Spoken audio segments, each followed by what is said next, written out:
এখন দেরাদুনের খুব একটা ফেমাস জায়গা, সেটা হচ্ছে টপকেশ্বর মন্দির। Tapkeshwar. Hey guys, good morning. আমার তো ঠান্ডায় মনে হচ্ছে চোখই খুলছে না। উফ বাবা, তো ঠান্ডায় দেখতে পাচ্ছ কম্বল থেকে বেরোতে ইচ্ছে করছে না, একদম মানে নড়াচড়াও করতে ইচ্ছে করছে না। যাই হোক, আজকে প্ল্যান ছিল আমাদের অন্য কিছু, অন্য কোথাও যাব, কিন্তু যেহেতু এত ঠান্ডা আর টায়ার্ডনেসও আছে, তো আজকে ভাবলাম যে চলো আজকে দেরাদুনটাই ঘুরে দেখা যাক। টুকটাক এদিক ওদিক কি কোথায় কি আছে, একটু বাজার টাজার এই সমস্ত ঘুরবো। কালকে আমরা যাব হচ্ছে ঋষিকেশ। হ্যাঁ, আমরা একদিকে রেডি হচ্ছি আর আরেকদিকে দেখো ছেলেকে চলে এসছে ক্যামেরা নিয়ে শুট করবে বলে। ও এসছে ছাদে আর সেইখান থেকে কি দেখা যাচ্ছে সেইটা সবাইকে দেখাচ্ছে। ও দারুণ এক্সাইটেড ছিল, কারণ এত সুন্দর ভিউ দেখা যাচ্ছিল। সত্যি কথাই শুট না করেও থাকাটাই অসম্ভব আর কি ব্যাপার। তো খুব ভালো করে দেখতেই পাচ্ছ সামনেই পাহাড়। আর এরপরে আমরা কিন্তু বেরিয়ে পড়েছি। আমরা যাচ্ছি আজকে টপকেশ্বর মন্দির, মানে যেখানের একটা ফেমাস মন্দির। দেরাদুনে যারা এসেছো বা যারা দেরাদুন সম্পর্কে জানো তারা সবাই জানবে এখানে টপকেশ্বর মন্দিরটা কিন্তু খুবই ফেমাস। আর সেইখানে না গেলে কিন্তু দেরাদুনে আসাটাই মনে করে বৃথা হয়ে যাবে। তো এখানে আমরা তিনজন মিলে উঠে পড়েছি প্রথমে একটা টোটোতে, আর এইখান থেকে এই গাড়িটা করেই পৌঁছে গেছি। এই দেখো সামনে দেখছিলাম মাসুরি লেখা আছে, আমার তো মনে হচ্ছিল যেন কবে মাসুরি যাব। এই করে গল্প করতে করতে পৌঁছে গেছি টপকেশ্বর মন্দির। আর সেইখানে গিয়ে একটা মালা মানে একটা ডালা কিনলাম। ডালাটা নিয়েছে এখানে 50 টাকা। আর তারপরে সোজা যাচ্ছি, এই যে নিচের দিকে হচ্ছে মন্দিরটা। ততই মন্দিরের দিকে এগিয়ে যাচ্ছি আমি কিন্তু আরো বেশি এক্সাইটেড হয়ে যাচ্ছিলাম। আমার সাথে আমার কিছু চেনা পরিচিত লোকজনও ছিল, আর তাদেরকে নিয়েই কিন্তু আমি এসছি এই মন্দিরে। তো টাকাটা পেলাম আমি এই রাস্তায় যেতে যেতে। আচ্ছা, ঠাকুরের দেওয়া, ঠাকুরের জায়গাতেই দিয়ে দেবো। জানো তো এই মন্দিরটা হচ্ছে 6000 বছর পুরনো। বাপ রে, শুনেই তো আমার গায়ের লোম যেন খাড়া হয়ে উঠছিল। আমরা আছি এখন দেরাদুনের খুব একটা ফেমাস জায়গা, সেটা হচ্ছে টপকেশ্বর মন্দির। টপকেশ্বর কারণ এখানে পাহাড়ের মাঝখান থেকে জল পড়ে শিবলিঙ্গের ওপরে। তো আগে দুধ পড়তো, এখন পড়ে। তো সেই মন্দিরটা এখানে এসেছি ঘুরতে, খুবই সুন্দর, মানে একটা দারুণ জায়গা।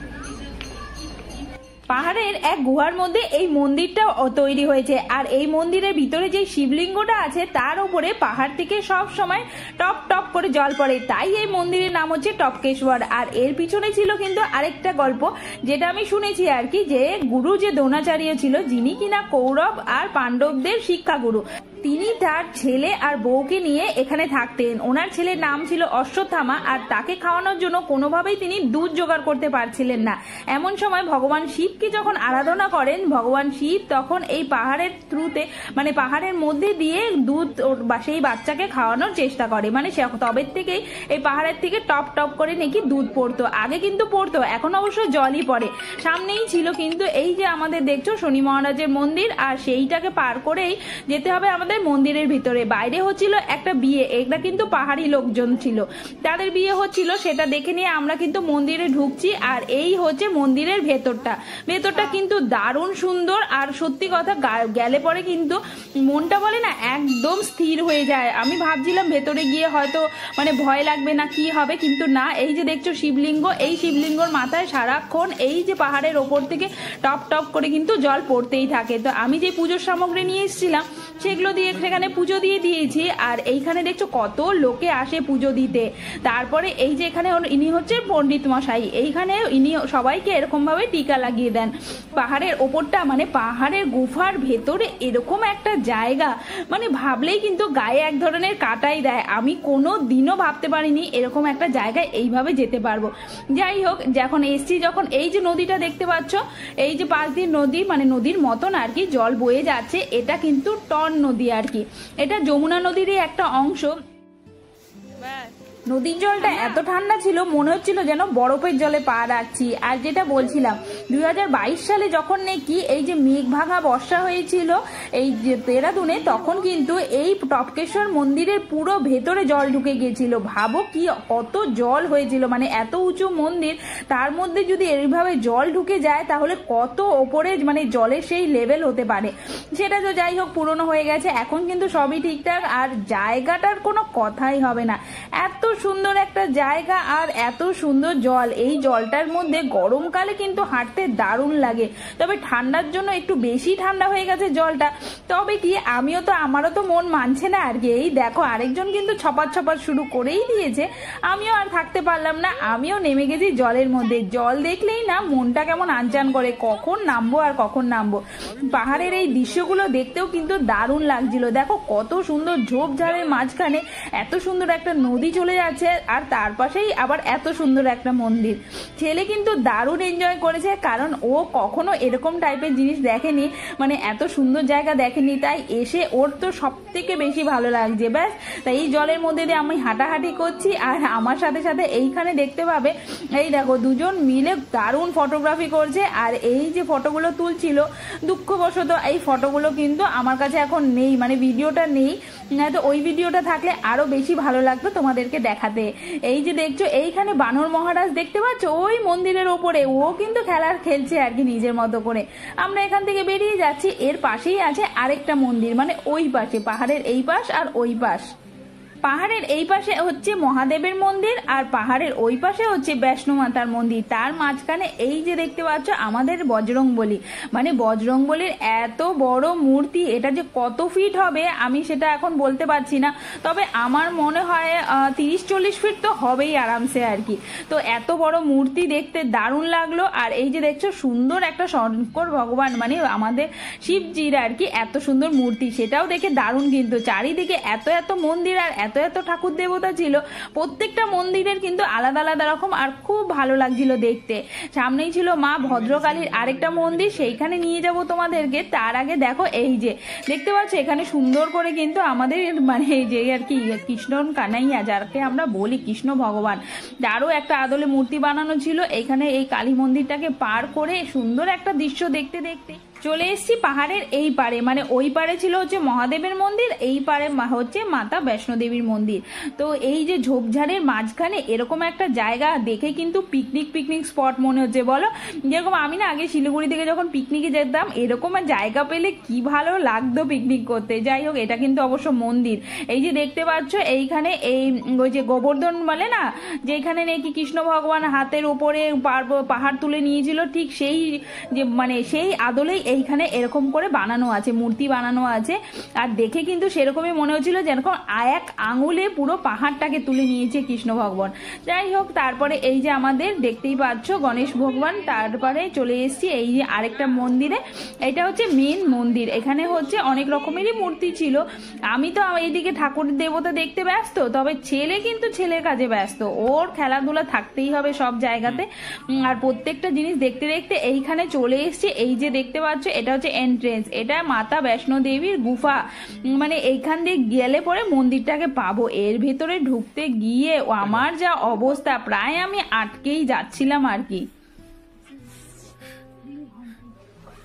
বাপরে, এ তো বেরোনো, আটকে যাবো তো মনে হচ্ছে কোথাও।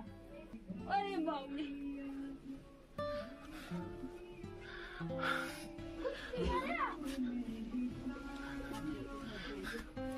आराम से चला गया, तुम ही आराम से आ सकते लो हमको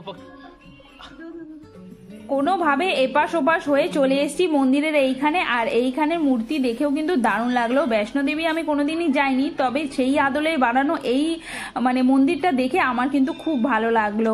আর এইখানে যত দেখছিলাম না মনে হচ্ছিল কিছুক্ষণ থেকেই যাই, তবে আমাদের কিন্তু সময় মানে ফেরার সময় প্রায় হয়ে এসছে, কারণ বেলা অনেকটাই হয়ে গেছে। আবার এখান থেকে যেতে হবে আবার রিটার্ন মানে হোটেলে, তো বুঝতেই পারছো, যার জন্য কিন্তু আমরা এখানে বেশিক্ষণ আর বসতে পারিনি। ছেলে বলছিল বারবার করে এই নদীতে যাব, আবার আমরা বলছি না থাক, এখন আর যেতে হবে না। এইখানে আরেকটা মন্দির আছে, এটা ওই মায়েরই মন্দির। আর এইখানে হচ্ছে মায়ের নবরূপের পুজো হয়, মানে মায়ের যে পার্বতী মার যে 9টা রূপ, সেই 9টা রূপেরই প্রত্যেকটা রূপের মূর্তি এখানে রাখা আছে, আর সেইখানের পুজোটাই হয়। ভেতরে গিয়েছিলাম আমি, তবে সেখানে না ক্যামেরা অ্যালাউ নেই। আমরা এসেছিলাম টপকেশ্বর মন্দিরে দেরাদুনে। সত্যি খুব সুন্দর একটা জায়গা, একটা পবিত্র জায়গা যেখানে, তাই না? তো আছে আমার সাথে সঞ্জয় মানে হাজবেন্ড, আর আমার ছেলে আছে, আরো কিছু লোক মানে আমার আত্মীয় স্বজন তারা। তো যাই হোক, তো দারুণ একটা জায়গা, তোমরা দেখতেই পাচ্ছ পেছনের ভিউটাও কিন্তু অসাধারণ, খুব সুন্দর। আশা করি তোমাদেরকে ভিডিওতে অনেকটাই দেখাতে পারবো। এই মন্দিরটা সত্যি খুবই সুন্দর। মানে পাহাড়ের মাঝখানে এত সুন্দর একটা মন্দির দেখতে পাবো আর কি, সেটা ভেবেই এসেছিলাম। যাই হোক, যাই চলো এবার বাড়িতে, তারপরে আবার দেখা হবে, আবার কথা হবে। বাচ্চা নিয়ে বেরোনোর এই সমস্যা যে এইখানেই কিনা ছোট পশু পাখি দেখতে পায় সেইখানেই ও আটকে যায়, মানে সেখান থেকে যাবে না, সেটাকে নিয়েই নাকি ওকে বাড়িতে যেতে হবে। বলো কি করি আমি ওকে নিয়ে।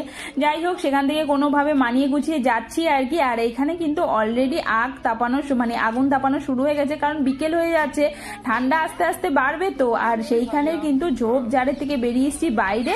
আর এখানে দেখো, এখানে ছোলে কুলচে খুব ফেমাস, আর সেটা সব জায়গাতেই পাওয়া যায়। আমি এসেছিলাম এইখানটায়, ওই যে ঠাকুরের বাটিটা নিয়েছিলাম সেটা রিটার্ন করতে আর তার টাকা দিতে, ঢোকা তাই বেরোনোর সময় টাকা দিয়ে তারপরে যাব। আমি এদিকে টাকা দিতে যাচ্ছি আর ওকে দেখি ও কিন্তু চলছে, যার সাথে যাচ্ছে সে হচ্ছে আমাদের বোন জামাই, মানে আমার ননদের জামাই আর কি। আমরা কিন্তু সেখানেই এসছি, তবে সবাই তো আর ভিডিওতে আসতে চায় না, তাই ওদেরকে আর কিন্তু সেইভাবে পরিচয় করালাম না। এ হচ্ছে আমার বোন জামাই, মানে আমার ননদের জামাই, আর ও হচ্ছে এর বোন, মানে তার বোন। তো ননদ তো আসেনি, কারণ আমরা ওর সাথেই দেখা করতে এসছি, তবে ও আছে বাড়িতে, শ্বশুর শাশুড়ি আছে কিনা, তো ওকে বাড়িতে দেখেই এসছি। অন্য কোনো সময় আসলে নিশ্চয়ই তোমাদের সাথে দেখা করাবো। তো এখানে এসছি আমরা খেতে, এখানে দেখতেই পাচ্ছ, মানে এখানের ফেমাস খাওয়া এটা হচ্ছে চাউমিন, মানে চাউমিন আছে, তার সাথে সাথে আমরা নিয়েছিলাম মোমো আর ফ্রাইড রাইস, 3 ধরনের খাওয়া নিচ্ছিলাম। ঠান্ডার মধ্যে গরম গরম এই ধরনের খাওয়া আমার একবারে ফেভারিট, মানে আমি তো এই খাওয়া পেলে আর কিচ্ছু চাই না আর কি। তার সাথে সাথে ছেলেও কিন্তু তাই সবাই মিলে দারুণ এনজয় করে খেয়েছি। আর মোমোটা কিন্তু দারুণ টেস্টি ছিল সত্যি। আর তার সাথে দিয়েছিল ওদের স্পেশাল চাটনি, এটা কিন্তু দারুণ স্পাইসি ছিল, তবে খেতে ছিল দারুণ। এখানে নিয়েছিলাম ভেজ ফ্রাইড রাইসও, আর সেটাও খুব ভালো ছিল। আমি মানে এক নিমিষে খেয়েই যাচ্ছি। ঠান্ডা ঠান্ডা জায়গায় গরম গরম স্পাইসি খাওয়া, তাও আবার যদি হয় চাউমিন মোমো তার সাথে ফ্রাইড রাইস, বলো খাওয়াটা কি দারুণ হয় আর কি। তো সেইখানে খাওয়া দাওয়াটা বেশ জমিয়ে করলাম সবাই একসাথে, খুব ভালো লাগলো। আর এবার আমরা সত্যি যাচ্ছি বাড়ি, মানে হোটেলের দিকে আর কি। আর সেখানে গিয়ে আজকে আর কোথাও যাবো না, ভাবছি একটু রেস্ট করব বাড়িতে। আর এই হচ্ছে আজকে প্ল্যান। চলো, আমি আর আমার সাথে সেই বোন কিন্তু আমরা চলে গেছি হোটেলে। আর এইখানে চলে এসেছি বর আর তার সাথে বোন জামাই, আর ছেলে অবশ্যই ছিল ওদের সাথে। এখানে হচ্ছে আরেকটা মহাদেবের মন্দির, এটা পরে হচ্ছে মাসুরি রোডে, যেখান দিয়ে মাসুরি যাওয়া হয় ঠিক সেই রোডটাতেই। আর এইখানে আছে এত সুন্দর একটা মন্দির, এখানে না প্রসাদের চা দেওয়া হয়। হ্যাঁ সত্যি বলছি, প্রসাদের চা দেওয়া হয়, কোনোদিনও শুনেছো? আর সেই চা নাকি দারুণ খেতে। তবে পাহাড়ের ওপরে ছিল বলে আমি যেতে পারিনি, দারুণ একটা জিনিস মিস করে গিয়েছি কিন্তু। আর সেইখান থেকে তো মাসুরি রোড আরো সুন্দর দেখতে, আর দেরাদুনকে তো আরো ভালো লাগছিল। সামনেই ছিল এই দেখো বানর মহারাজ, এরা কিন্তু এত ঘোরাফেরা করে মাঝে মাঝে তোমার গায়েই উঠে যাবে, এত ভয় লাগে।